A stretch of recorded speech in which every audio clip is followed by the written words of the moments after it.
नमस्कार, मार्केट पंचनामा में आप सभी का स्वागत है। मैं हूं सुमित और एक्सपायरी का दिन भारतीय बाजारों में अच्छा खासा प्रेशर, करीब करीब 1% की बिकवाली के साथ इंडिसेस आज बंद होते हुए दिखाई पड़े। सेंसेक्स में रफली 1% की गिरावट थी।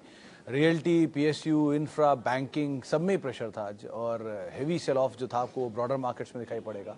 करीब 550 अंकों के आसपास का डिप मिड कैप इंडेक्स में, यानी कि 1.5% के आसपास का फॉल मिड कैप इंडेक्स में और करीब 1.5% के आसपास का फॉल स्मॉल कैप इंडेक्स में आपको दिखाई पड़ेगा।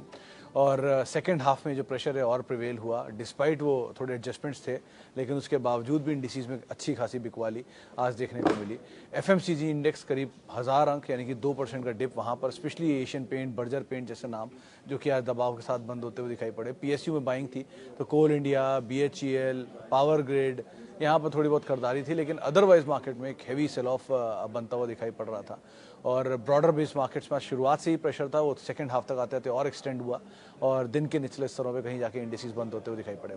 तो प्रेशर है मार्केट में और 1.5% के आसपास मिड कैप का डिप और निफ्टी में करीब करीब 1% और निफ्टी बैंक में करीब करीब 0.5% के आसपास का फॉल बनता हुआ दिखाई पड़ा। तो पीएसयू बैंक आज 1.25% नीचे रहे। तो आज आपको ब्रॉडर मार्केट्स में भी बिकवाली दिखाई पड़ेगी और अदरवाइज भी इंडिसेस के अंदर आज काफ़ी हद तक प्रेशर एक्सटेंड होता हुआ दिखाई पड़ा। सवाल जवाब का सिलसिला इसीलिए शुरू कर लेता हूँ और बातचीत कर लेता हूँ सवालों को लेकर भी, कौन कौन सवाल हमारे साथ हमारे पास आ जाए हैं या फेसबुक और यूट्यूब के ज़रिए। जो सबसे पहला सवाल मेरे पास आया है उसमें एचडीएफसी बैंक में क्या करें। सिंह साहब देखो, अगर आप जो अनुमानित था पहले वो यही कि जब भी कभी दो बड़े बैंक्स का विलय होगा, दो यूनिट्स का विलय होगा, तो मर्जर के बाद वो कंसोलिडेशन में चले जाएंगे बहुत लंबे समय तक, और वो लंबे समय की शुरुआत हो चुकी है, अभी चले गए कंसोलिडेशन में। अगर आप लॉन्ग टर्म इन्वेस्टर हो और एक क्वालिटी असेट ढूंढ रहे हो तो आपके लिए वो बैंक बना है, आप उसमें समय दे सकते हो, आराम से एसआईपी करके इकट्ठा कर सकते हो, वन। लेकिन अगर आपको लगता है कि नहीं आप ट्रेडर हो और 4 दिन में, या आप बीटीएस की ट्रेडर हो जो डायरेक्ट ट्रेडर इंट्राडे नहीं होते लेकिन ये होते हैं, इनको लगता है कि 6 महीने में नहीं चला तो मेरा पेशेंस निकल जाएगा, तो फिर आपके लिए बैंक नहीं बना है। सो आप अगर अपना आपका होराइजन क्लियर है कि आप लॉन्ग टर्म इन्वेस्टर हो, आपको एक क्वालिटी एसेट चाहिए, एक अच्छा बैंक ढूंढ रहे हो, सस्ते दाम में एचडीएफसी बैंक में जाना आपको सही लग रहा है, तो आप जा सकते हो। बैंक अच्छा है, ग्रोथ अच्छी है, पुरानी हिस्ट्री तो ये कहती है कि 23% CAGR से बैंक ग्रो करा है अपने आईपीओ से लेके अब तक, यानी 1993 से लेके अब तक। लेकिन आगे की ग्रोथ कैसी रहेगी वो, क्योंकि बैंक की नई मैनेजमेंट है और अब इंटीग्रेशन भी हुआ है नए प्लेयर के साथ, तो उससे उम्मीद है कि बेटर ही रहने वाली है। सो 20% 15% साल का दे ही देता है निफ्टी का आमतौर पे एक स्टॉक, तो आप वो अगर एक्सपेक्ट करके चल रहे हो देन इट्स फेयरली गुड। नहीं आपको ज़्यादा की उम्मीद है तो आप कहीं और देख सकते हो सिचुएशन, लेकिन एक रीजनेबल बैंक, एक अच्छा लार्ज कैप असेट ढूंढ रहे हो तो ये बैंक अच्छा है, एसआईपी आप कर सकते हो। Okay, Adani Wilmar can we add at CMP? Depend Puneet sir, अगर आपके ऊपर के लेवल पे खरीदारी है थोड़ी बहुत एवरेज कर सकते हो, बट इस वाली पोजीशन में 330, 340, 330 रादर, 340 भी नहीं, 320, 330, क्योंकि पिछला लो तो इसका 310 ही का था शायद, 310 के आसपास, तो 310, 320 ही बचता है इसके लिए स्टॉप, जो क्रूशियल स्टॉप है अब उसको, अगर जो लास्ट लो था उसका स्टॉप लेके आप अगर ऐड करना चाहो कर लो, वो नहीं ब्रीच करना चाहिए 99%। लेकिन सेकेंड हाफ के नंबर मुझे लग रहा है बेटर होने चाहिए, बाकी देखते हैं वेट एंड वॉच कैसे नंबर रहते हैं। एक चीज़ तो सर्टेन हो चुकी है कि बहुत समय में बहुत नेगेटिव न्यूज़ फ्लोज के बीच में भी स्टॉक टूटा नहीं, तो अब बहुत ज़्यादा डाउनसाइड शायद ही रहे इसमें, क्योंकि बहुत समय से एक दायरे में ही कामकाज कर रहा है, तो अब चांसेस थिन है, लेकिन अगर वो टूटा तो बहुत सीवियर फॉल होगा, ये भी कंफर्म है। So wait and watch is a better option, और वो स्टॉप लेके आप लॉन्ग जाना चाहो चले जा सकते हो। ओके,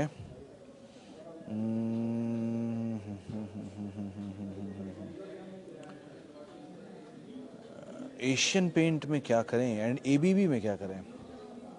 सिमी जी का सवाल है एशियन पेंट पे, और बहुत सारे सवाल हैं एशियन पेंट के ऊपर। एनीवेज देखिए, एशियन पेंट आज 50% एचयूएल क्यों डाउन था राकेश सर? एचयूएल में स्प्लिट आया आज, इसकी वजह से वो डाउन था, तो स्प्लिट का एक्स हुआ है जिसकी वजह से आपको नीचे दिख रहा है, एक्चुअल में वो नीचे इतना नहीं था, आपको कुछ दिन उसके वो बचे हुए शेयर जो हैं वो भी आपको मिल जाएंगे। तो ये हो गई एचयूएल की बात। अब आती है एशियन पेंट की। देखिए, एशियन पेंट के केस में दो फंडामेंटल चेंज हुए हैं। पहला, इस कंपनी के जो नॉन इंडिपेंडेंट डायरेक्टर साहब थे उनका आज निधन हो गया, दानी साहब, जिनके मैंने भी कुछ दिन पहले जिक्र किया था कि 50 साल से उन्होंने एक ही बात बोली कि I drink paint, I sleep paint, I think paint, I dream paint, तो उनका निधन हो गया आज। ये होना कितना इम्पैक्ट होता है, देखिए किसी भी कंपनी के एग्जीक्यूटिव का निधन गाइडेंस वाले पार्ट से आपको अलग कर देता है, लेकिन बाकी वो कंपनी में नॉन इंडिपेंडेंट रोल में थे तो उनका सक्सेशन ऑलरेडी डिसाइडेड है, तो उसका कोई खास इम्पैक्ट फाइनेंशियल इंप्लीकेशन पे नहीं होगा। हालांकि कंपनी के लिए एक नी जर्क रिएक्शन इसका देखने को मिला आज। दूसरा, आज क्योंकि पेंट स्पेस में ही प्रेशर था, तो जो क्रूड $95 पर है, ये पहले भी कंसर्न था, अभी भी कंसर्न है। आज रीड कर लिया बाजार ने, बात अलग है, लेकिन ये कंसर्न चल ही रहा है। तो $95 क्रूड होने की वजह से जो पेंट कंपनियों के इनपुट कॉस्ट होती है, उसका करीब 1/4 से ज़्यादा % हिस्सा जो होता है वो क्रूड डेरिवेटिव से आता है। तो इसीलिए इस मात्रा में क्रूड डेरिवेटिव का इस्तेमाल होता है, तो इसलिए उनकी इनपुट कॉस्ट पे इम्पैक्ट करेगा और मार्जिन हिट करेगा। ये बाजार ने फिर से रीड करना शुरू किया है और इसको भी एक वजह बाजार ने आज बना दिया शेयर तोड़ने की। तो इसीलिए बर्जर, इसीलिए एशियन में बिकवाली है। अब सेकेंड पार्ट और गुड पार्ट इज़ कि second half of financial is better. वो आमतौर पे डिमांड साइड पिकअप देते हैं इनको, तो वो एक अच्छी चीज़ है। पेंट का लार्जेस्ट प्लेयर है तो इनके लिए वैसे ही एक बड़ा एज है। और तीसरा, अगर इनकेस आप पेंट स्पेस में ही कुछ ढूंढ रहे हो निवेश करने के लिए, तो एक अच्छा ऑप्शन हो सकता है, बशर्ते SIP वे में आप एंटर करें। So Asian paint quality, company quality में कोई प्रॉब्लम नहीं आई है, बट ये जो नियर टर्म हेडविंड्स इनके साथ रहते हैं कमोडिटी बेस्ड, वही आ रहे हैं और वो कंपनी मैनेज करने के लिए सक्षम है, तो आगे मैनेज कर लेगी, कोई दिक्कत नहीं है। बट अगर आपका विजन लॉन्ग टर्म है तभी आप ये चीज़ें सोचिएगा, वरना इसके चांसेस आपको नियर टर्म में प्रभावित कर सकते हैं। ओके, आगे बढ़ते हैं। और चंबल फर्टिलाइजर 320 की खरीद के हैं, क्या बने रहें या निकलना सेफ है? होल्ड कर सकते हैं विद अ स्टॉप लॉस।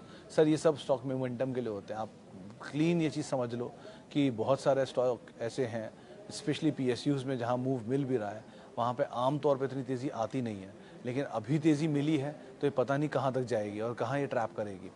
सो इसका आप ध्यान रखना। जैसे कोल इंडिया ने शायद दशकों बाद वो भाव दिखा रहा है जो आज है, या पावर ग्रिड दशकों बाद वो भाव दिखा रहा है, या even REC all time high पर है।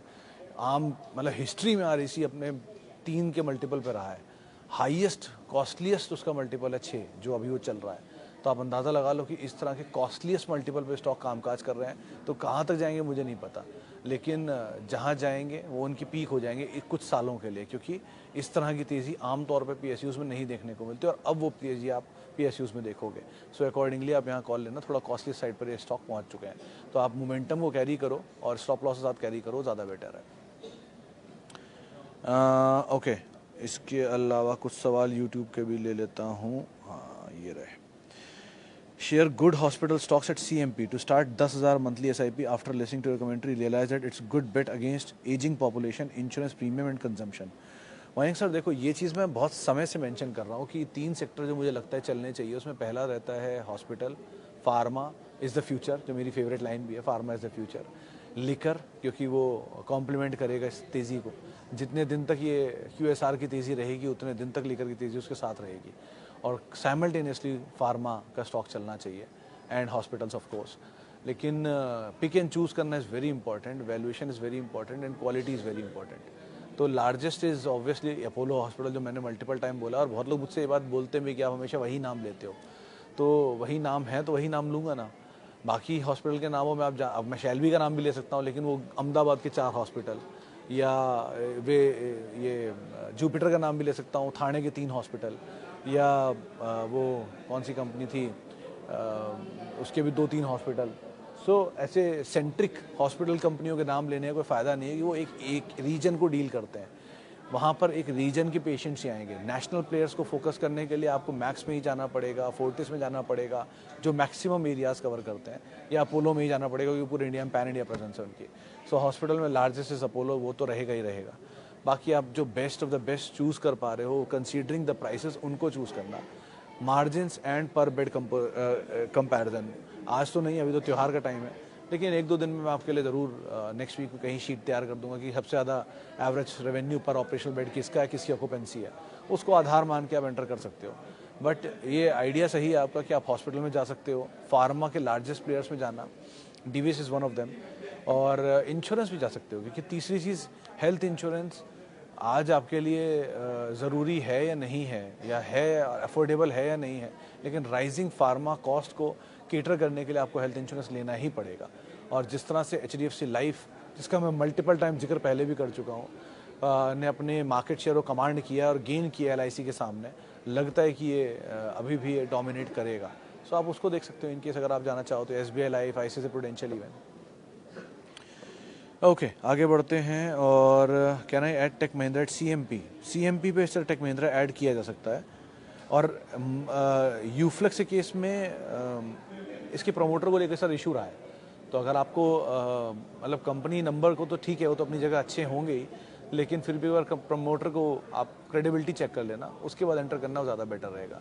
क्योंकि कई जगहों पे नंबर से ऊपर प्रमोटर आ जाते हैं, मतलब रादर हर जगह ही होते हैं, लेकिन भाव से अच्छा अगर प्रमोटर की सिचुएशन बेटर है तो आप एंटर कर सकते हो। तो एक बार वो आप आर्टिकल गूगल में खुद ही सर्च कर लेना यूफ्लेक्स मैनेजमेंट के बारे में, बहुत कुछ पुरानी हिस्ट्री में आपको मिल जाएगा इससे रिलेटेड।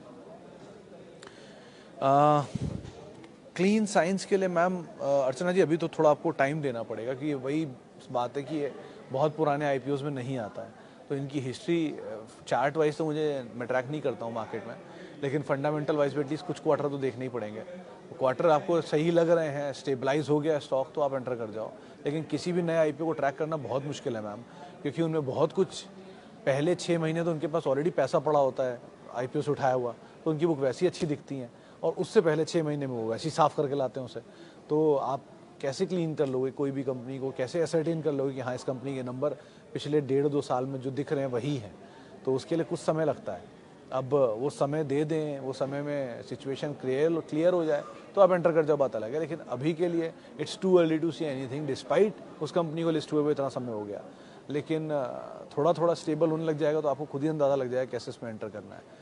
अगर आपके पास है अभी तो आप बने रहो, ऑब्वियसली आप बेचोगे नहीं, लेकिन बट कीप एन आई, क्योंकि ये नए तरह के सेक्टर, नई तरह के बिजनेस हैं, और नए सेक्टर नए बिजनेसेस में इस चीज़ को आइडिया लगाना बड़ा मुश्किल होता है, कहाँ रहना है कहाँ निकलना है। हिंदुस्तान यूनिलीवर 3 साल से होल्ड कर रहा हूँ, कोई खास रिटर्न नहीं दे रहा है, और अभी ऐड करूँ या ITC में फ्रेश एंट्री करूँ? अगर आपके पास हिंदुस्तान यूनिलीवर है 1, तो आप हिंदुस्तान यूनिलीवर को होल्ड कर सकते हो। आपको लग रहा है खास रिटर्न नहीं दिया, लेकिन फिर भी ये 2200 का शेयर 2900 तो मैंने देखा ही था, 2800-2900 तो पहुंच ही गया।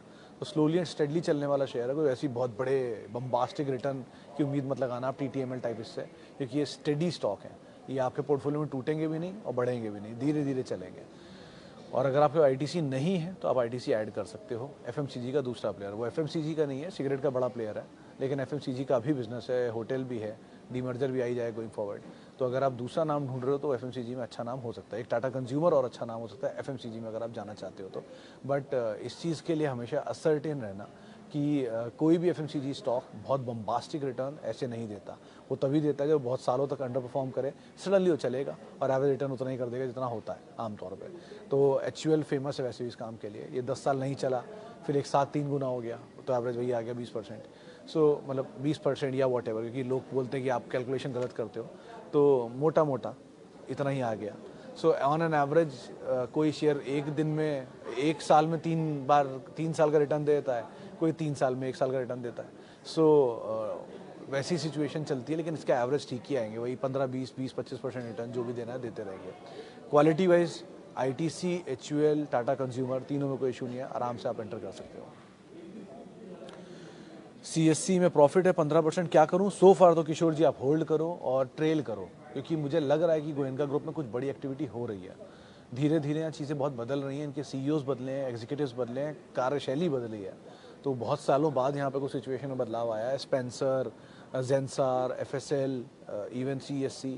सो अभी तो आप बने रहो और स्टॉप लॉसेस को ट्रेल करना। ट्रेल इसलिए करना कि जो बाजार का फॉल है उसमें लॉस हो ना जाए, तो धीरे धीरे तेज़ी में बढ़ते रहना, लॉसेस अपने स्टॉप लॉस को आगे बढ़ाते जाना, और जहाँ प्रॉफिट निकल जाओ वहाँ से निकल जाना, या कुछ पोजीशन पे स्टॉप लॉस लगा लो, कुछ पोजीशन से निकल जाना। कंपनी ठीक है, बट पावर की डिमांड पे चला है, कहीं पावर की डिमांड नहीं चली नंबर में तो नीचे आ जाएगा, सो ध्यान रखना उसका। New entry in Hindustan zinc and burger paint नहीं है सर, बर्जर पेंट है। अच्छा, बर्जर पेंट में सर ये एडजस्टमेंट हो गया, तो एडजस्टमेंट के बाद अब कंसोलिडेशन में चल रहा है। आजकल थोड़ा बहुत आप ले सकते हो, 2-3 दिन में बहुत टूटा है। अक्टूबर सीरीज़ में Q1 के अपडेट आने शुरू हो जाएंगे, अपडेट आते ही अपने आप ही क्लियर हो जाएगा। कमज़ोर नंबर आ रहे हैं तो वैसे ही Q2 के अपडेट आएंगे, कमज़ोर नीचे मिलेगा, वहाँ ऐड कर लेना। तो बर्जर के लिए तो ये क्लियर है। हिंदुस्तान जिंक के भी अपडेट आएंगे वैसे, लेकिन हिंदुस्तान जिंक में कुछ अपडेट नहीं, कुछ बज़ है बाजार में। बज़ है वेदांता के डीमर्जर को लेके कि वो आ सकता है जल्दी, लेकिन उसमें हाथ मत डालना किसी भी तरह का, ठीक है, क्योंकि वो बहुत कॉम्प्लेक्स डीमर्जर हो सकता है हो। तो उसके आसपास कहीं हिंदुस्तान जिंक नीचे मिल जाए आपको उस न्यूज़ फ्लोज के बीच में, तो आप एक बार को एंटर कर जाओ, लेकिन अगर ऐसा आ जाता है तो। लेकिन हिंदुस्तान जिंक के केस में कोई न्यूज़ फ्लोज मिले या हाल फिलहाल का जो फॉल आ रहा है इसमें मिल जाए तो आप एंटर कर सकते हो। सर एएमसी बिजनेस में राहुल जी ये तमाम है, निपॉन भी ऐसे ही है, एचडीएफसी भी ऐसे ही है, यूटीआई भी ऐसी है, कोई एएमसी नहीं चलता आमतौर पे, लेकिन कंपेरेटिवली बाकियों के एटलीस्ट इसने थोड़ा बहुत रिटर्न दिया है। सो दो कंपनी अच्छी है, आप होल्ड कर सकते हो, बट ये एएमसी का ही मतलब 2016 में लिस्ट हुआ था, तब से लेके आज तक तो ये बहुत चला नहीं, नीचे जाके घूमा ज़रूर है। सम मतलब देखते हैं, कुछ और टाइम दीजिए, नंबर इंप्रूव होते हैं तो शायद ये भी चल जाए, लेट्स सी। लेकिन अभी के लिए पेशेंस लूज़ करने वाली चीज़ नहीं है। अगर आप एएमसी में कुछ ढूंढ रहे हैं तो उसमें सबसे सही स्टॉक यही है जो आपके हाथ में है। लेकिन हाँ, ये बात सही है कि वो चला नहीं, ये क्या पूरा सेक्टर ही नहीं चला है, तो आप होल्ड करने के अलावा कोई अभी तो चॉइस है नहीं, आप बने रहो। कोई अच्छा ऑप्शन मिले तो आप वहाँ एंटर कर सकते हो, लेकिन सो फार अभी तो इसी में बने रहो अगर आप एएमसी में रहना चाह रहे हो तो। ओके सर, प्राज इंडस्ट्री में आपका व्यू क्या है और किस भाव पे बाय करना चाहिए? तो मुझे लगा किसी भी भाव पे बाय करना चाहिए।